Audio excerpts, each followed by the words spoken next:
I find it really interesting that we see these infographics on social media comparing Jay's numbers to Drake's numbers. When with Jay, the numbers that he put up are actually a lot more impressive when you factor in the fact that when Jay was on his rise, he saw a lot of success at a time where streaming did not exist, meaning people had to physically get their asses up and go to the store and buy the records. They had to buy the albums, okay? They didn't have access on their phone for $10 a month to get any song that they please, okay? That's factor number one. The physicals, the physical sales, and he sold millions of records, physicals, right? When it was like the thing. Drake came along years later, and yes, he sold physical albums as well, but that was on the tail end of when physical sales were really fizzling out and streaming and iTunes, Apple Music, and then Spotify and everything became more of a thing. Okay. And then the next thing that I find really hilarious is the streaming numbers. First of all, we know that Drake was facing RICOs for, for botting, excessive botting. We know that Spotify got caught with their thumb on the scale, fudging the numbers, okay, getting funny with the money to make it seem more for Drake about his streams than anything. We know during a couple releases ago, where they were putting him in every blasted category you could think of to put his face on it. So we know that this kid has been coddled and favored by the streaming services, right? And with when you factor all that in, the botting, the streaming companies trying to really maximize the face value of someone like Drake, who basically became a face of the streaming era, right? And then you compare it versus a legitimate legendary act who came up before the streaming services, sold millions of records before the streaming services, and then he eventually adapted and then put most of his records on streaming services. Then of course the more recency bias will favor Drake in regards to the numbers and so on and so forth, stream wise, okay? But it's like comparing apples to oranges. But then y'all seem to forget, right?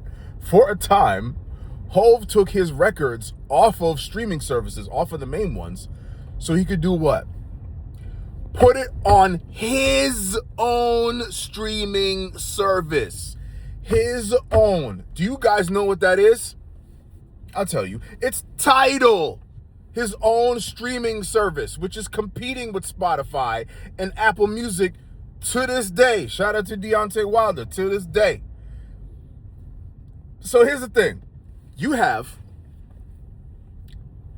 an MC who is categorically and fundamentally better of an MC, more seasoned, more skilled, more respected in Jay-Z, okay?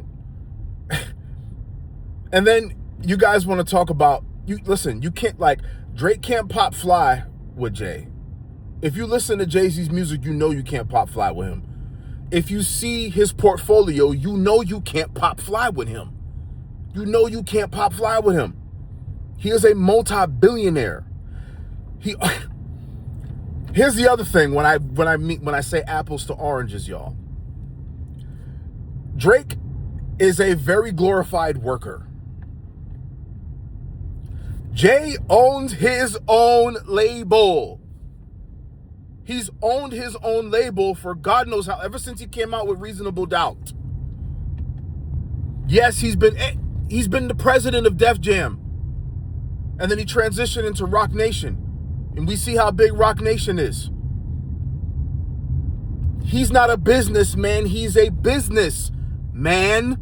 Okay? There are levels to this. So when he says wrong chart, champ, you got to look up again. This is what he's talking about. When he's talking about I'm up 10, what the fuck do you think that means? Look at his portfolio. His foundation is totally different. It's way more solidified than someone like Drake. Drake is bound to one nigga that's signed to another nigga that's signed to another nigga in perpetuity. Okay? It's different. It's different. So Drake might have the little social media shit going on, right? But that's all he has. His roots aren't deep enough. His roots are not deep enough. And that's a double entendre in more ways than one. His roots aren't deep enough. He don't got bars like that. Shout out to Math Hoffa. So when the illiterate, non-comprehending stand base of Drake sit there and say, Hove is old, that freestyle was trash, they're telling you everything that we already knew, who have reading comprehension, who have literacy, who understand, shout out to King Green, the understanding of the framework of emceeing. And anybody who knows Jay knows that when he raps, it's never just surface level most of the time. There's usually at least another meaning hidden behind what he's saying. Okay? And he's the king of subs. You're not going to out-sub the king of subs. Like, what are we doing here? What are we doing here? What are we doing here? Hove, ROC, you already know what it is, man. I'm sorry. This is not, like, Drake can't, this is the thing. Drake cannot pull those corporate tactics like he tried to do with Pusha T with Hove. You can't out-corporate Hove. Do you understand that? Drake? You can't do it, bruh. You can't do it. I'm sorry. This is a tree that you shouldn't bark up. All right? You done got your legs torn off by Kendrick Lamar. You have nothing to stand on. Why are you climbing this tree now? Relax. Go away for a little bit like everybody's been telling you. Relax. Okay? It's different. There's different levels to this. You saw how the man came out with one verse and completely erased a lot of the momentum that you had going on with those 3 albums. Now everybody's talking about Hove. A la me. And others. Just stop.